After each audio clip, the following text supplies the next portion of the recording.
திருவிருந்துக்காக தேர்ந்தெடுக்கப்படைய கர்த்தருடைய வார்த்தை. கர்த்தராகிய காட்டி கொடுக்கப்பட்ட அன்று ராத்திரியிலே அப்பத்தை எடுத்து ஸ்தோத்திரம் பண்ணி அதை பிட்டு, நீங்கள் வாங்கி புசியுங்கள், இது உங்களுக்காக பிற்கப்படுகிற என்னுடைய சரீரமா இருக்கிறது, என்னை நினைவு கூறும்படி இதை செய்யுங்கள் என்றார்.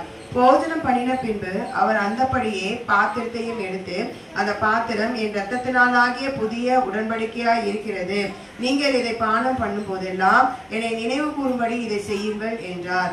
ஆகையால் நீங்கள் இந்த அப்பத்தை புசித்து இந்த பாத்திரத்தில் பானம் பண்ணும் போதெல்லாம் கர்த்தர் வருமளவும் அவருடைய மரணத்தை தெரிவிக்கிறீர்கள். ஆமென். யாவரும் முழங்கால் படிட்டு இந்த நேரத்துல நம்ம ஆராய்ந்து பார்க்கக்கூடிய நேரமாக இருக்கிறது. இவ்வளவு நேரம் வார்த்தையை கேட்டோம். வார்த்தை உள்ளத்துல கிரியை செய்திருக்குமாக முழங்கால் படிட்டு இந்த நேரத்துல தேவனிடத்துல நம்முடைய ஆவி, ஆத்மா, சரீரம் முழுவதையும் இந்த நேரத்துல நம்ம ஒப்பு கொடுப்போமா? இது கர்த்தரால உண்டாக்கப்பட்ட சரீரம். இந்த சரீரத்துல இருக்கிறதான ஆத்மாவை உயிர்ப்பிக்கும்படியாகத்தான் ஆண்டவர் சீஷர்கள் இடத்துல கடைசியாக இதோ என்னுடைய சரீரமாகிய அப்பத்தையும் என்னுடைய ரத்தத்தையும் நான் உங்களுக்காக பங்கிட்டு கொடுக்கிற, இதை நீங்கள் வாங்கி புசிக்கும் நாளில உங்களுடைய ஆத்மாவில ஒரு உயிர்த்தெழுதல் உண்டாகும் சொல்லி என்னை நினைவு கூறும்படியாக இதை கொடுக்கிறேன்னு சொல்லி கொடுத்த அந்த உடன்படிக்கையானது இன்னைக்கு இந்த நேரத்துல நமக்கு ஆண்டவர் கொடுத்திருக்கிறாரு.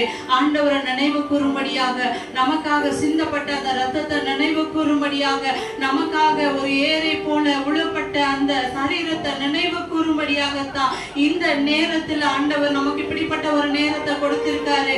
இந்த நேரத்துல நம்ம ஆராய்ந்து பார்ப்போமா? ஆண்டவரே, நான் எப்படிப்பட்டவளா இருக்கேன்பா, நான் எப்படிப்பட்டவளா இருக்கேன்பா உடைய பார்வையில.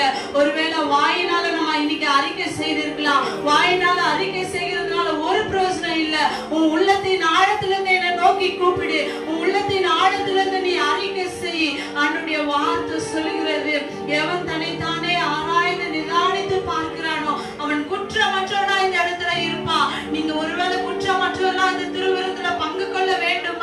இந்த இடத்துல நம்ம ஆராய்ந்து பார்ப்போம். என் சரீரத்தின் ஒவ்வொரு இடங்களில படிந்திருக்கிற தூசி கரைகள் எல்லாவற்றையும் அப்பா நீங்க சிந்தினீங்களே, அந்த ரத்தம் இந்த இடத்துல ஆண்டவரே எங்க மேலால்பா தெளிக்கப்படட்டும்பா, தெளிக்கப்படட்டும்பா. நாங்கள் குற்றமற்றவர்களாக, நாங்கள் கதைகளை அற்றவர்களாக ஆண்டவரே எங்கள் பாவங்களை கழுவுங்கப்பா, கழுவுங்க ஆண்டவரே. ஆமாண்டவரே, அப்பா நீங்க எங்களை சுத்திகரிங்கப்பா. நீங்க சுத்திகரிக்கும் பொழுது ஆண்டவரே நம்ம உண்மையிலேயே பார்வையில விளையேற பெற்றவர்களாப்பா இருப்போம் ஆண்டவரே.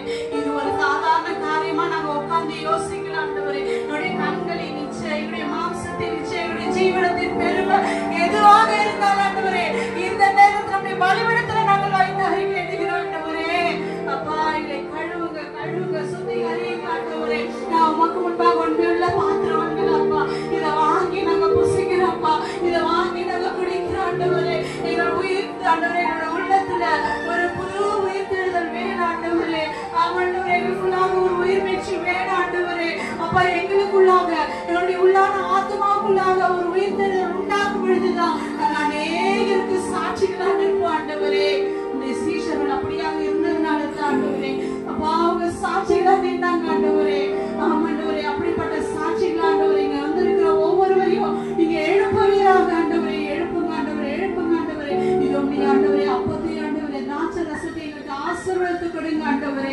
ஆமாண்டவரே, ஒருவேளை இந்த நேரத்துல நாங்க சரீர பலவீனத்தோடு வந்து உட்கார்ந்து இருக்கலாம்ப்பா. அப்பா நாங்க நொறுக்கப்பட்டவர்களா வந்து உட்கார்ந்து இருக்கலாம் ஆண்டவரே. என்னுடைய கஷ்டத்தின் நிமித்தம், வேதனை நிமித்தம், கண்ணீரின் மத்தியில பாதத்துல வந்து உட்கார்ந்து இருக்கலாம் ஆண்டவரே. அப்பா இது ஆண்டவரே